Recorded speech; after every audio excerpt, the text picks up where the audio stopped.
I'm Debbie Chambers. I'm David Galloway, and we're sitting on about 3.5 hectare property.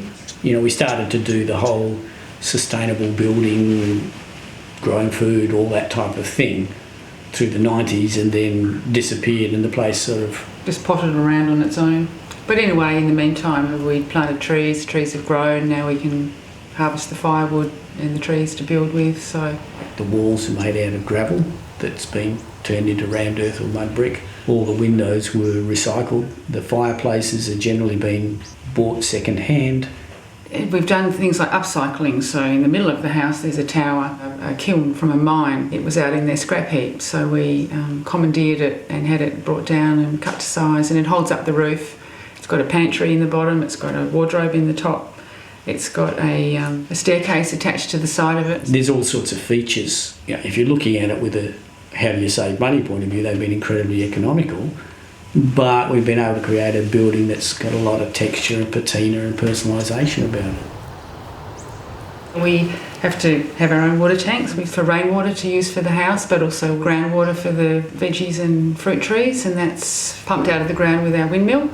People come and they seem to find it a place where they retreat and relax. What contributes to that is all those sustainability elements, like they're drinking rain and showering in rainwater, they're eating food that's come out of the garden, eating the honey that's from the bees out front. They're seeing that we're generating our power with solar panels.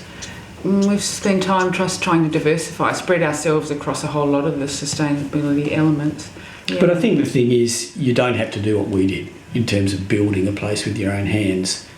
It's just more about thinking really intelligently about what we need in terms of spaces and what are we going to build them from. There is this sort of this underlying thinking, and it's more about how do you live a right livelihood, how do you live simply, how do you have fun, how do you be creative, and those principles extend into whether you're living in a city or whether, like we are, we're sort of half on the edge of town, half out in the bush.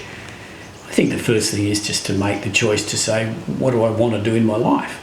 I think the simple thing would be start with food. It's because people often say, well, I haven't got any space to grow things, but usually there's room for pots. They've usually got some sort of a veranda or whatever. And of course the other thing now is get a little plot in the community garden locally. Most suburbs have got them now. I guess if I reflect on my own life and ask that question, would I want it to be different? Am I comfortable? Am I enjoying it? I really enjoy it.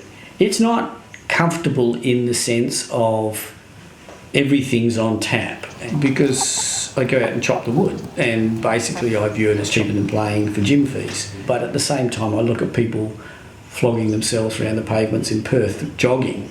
They don't look comfortable either. I think it's probably more for me, it's a question of am I contented? And the answer is yes, I am very contented.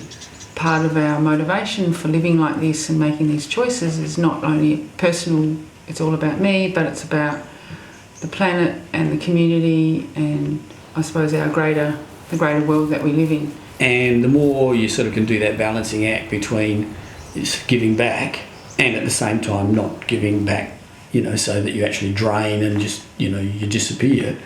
If you can do that balancing act right, it is pretty special, and that's what makes it work.